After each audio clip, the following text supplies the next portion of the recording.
భాగంగా మేము అన్ని జిల్లాలు తిరుగుతూ ఉన్నాం. అందులో భాగంగా ఇవాళ మరి ఆమన్గల్ పట్టణంలో ఉన్నటువంటి గుర్రంగుట్టలో కమల్ నగర్ అనేటటువంటి ఏరియాకి వచ్చినాం.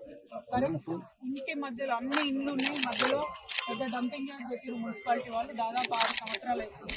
ఈ 6 సంవత్సరాల నుంచి కూడా మరి ఇక్కడ తీసేయమని ఇక్కడ స్థానిక ప్రజలు అనేక సార్లు ధర్నాలు చేసినా, దరఖాస్తులు ఏం చేసినా కూడా పట్టించుకోకుండా మున్సిపల్ వాళ్ళు ఇబ్బంది పడుతున్నటువంటి సందర్భం ఉన్నది.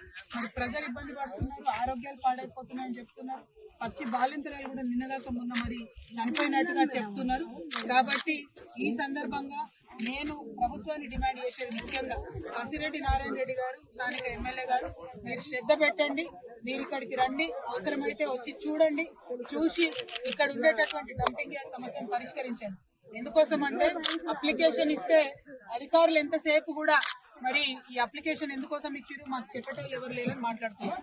అదేవిధంగా ఇదివరకు మున్సిపల్ నుంచి 1,20,00,000 రూపాయలు మంజూరై ఒక 8 కిలోమీటర్ల దూరంలో జనావాసాలు లేని దగ్గర స్థలం ఇచ్చినా కూడా అక్కడికి డంపింగ్ యార్డ్ తరలించకుండా ఇక్కడనే కొనసాగించడం అనేది అమానుషం. అందరూ పేద ప్రజలు ఉన్నారు. దాదాపు మేము 1 కిలోమీటర్ నడుచుకుంటూ వచ్చినాం. ప్రతి ఒక్క ఇల్లు కూడా చిన్న ఇల్లు, పేదవాళ్ల ఇండ్లు.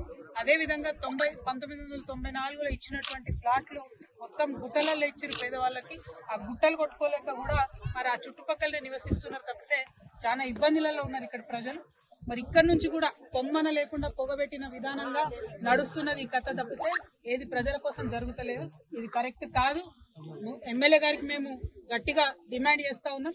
మీరు తక్షణమే ఇక్కడికి రండి, విజిట్ చేయండి, మున్సిపల్ కమిషనర్ పిలిపించుకోండి. ప్రభుత్వం మీదే ఉన్నది. మీ ముఖ్యమంత్రి చెత్త శాఖ మంత్రి కూడా ఉన్నాడు. మరి ఆ చెత్త శాఖ మంత్రి గారిని తొందరగా ఆయన మేల్కొనేటట్టు చేయండి. మున్సిపల్ అడ్మినిస్ట్రేషన్ ముఖ్యమంత్రి గారి దగ్గర ఉంది కాబట్టి కసిరెడ్డి నారాయణ రెడ్డి గారు మీరు వెళ్ళి ముఖ్యమంత్రి గారిని డిమాండ్ చేస్తారా, కమాండ్ చేస్తారా, వీడికి తీసుకొస్తారా, హెలికాప్టర్లో చూపిస్తారా, చేయండి. ఇక్కడ నుంచి మాత్రం డంప్ యార్డ్ తీసేయండి. మీకు కొంత సమయం ఇస్తాం. ఆ యాత్ర ఫిబ్రవరిలో అయిపోతుంది. ఆ ఫిబ్రవరి అయ్యేదాకా చూస్తాం. లేదంటే మేమే వచ్చి ఇక్కడ డంప్ యార్డ్ ఆక్యుపై చేసుకొని ఇంటికి చెత్త తీసేస్తాం. ఇది మున్సిపల్ జాగా. ఈ మున్సిపల్లో కంపోస్ట్ పెడతామని చెప్పిండు. అది ఎవరికి డిస్టర్బెన్స్ కాకుండా పెడతామని చెప్పిండు. కనీసం ఇక్కడ వేసిన చెత్తను ఏమాత్రం కూడా మరి పర్యావరణం మీద పట్టు లేకుండా రోజు రాత్రి తగలబెడతా ఉన్నారు. విషవాయువులు ప్రజ్వరిల్లుతా ఉన్నాయి. గుట్టలు ప్లాస్టిక్ కనబడుతుంది. మీరు అట్లా మంట పెట్టిపోతే ఆ ప్లాస్టిక్ వాయుతోని క్యాన్సర్లు వస్తాయి, రకరకాల రోగాలు వస్తాయి. ఆ మాత్రం కూడా శ్రద్ధ లేకుండా ప్రభుత్వం ఇది చేయడం కరెక్ట్ కాదు.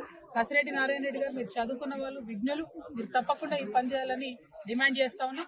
లేకపోతే మేము జాగృతి నుండి అవసరమైతే ఇక్కడ ప్రజల పక్షాన హైకోర్టు దాకా కూడా పోతాం. పోయి డంప్ యార్డ్ ని ఇక్కడ నుండి తొలగిస్తాం. Thank you. జై తెలంగాణ.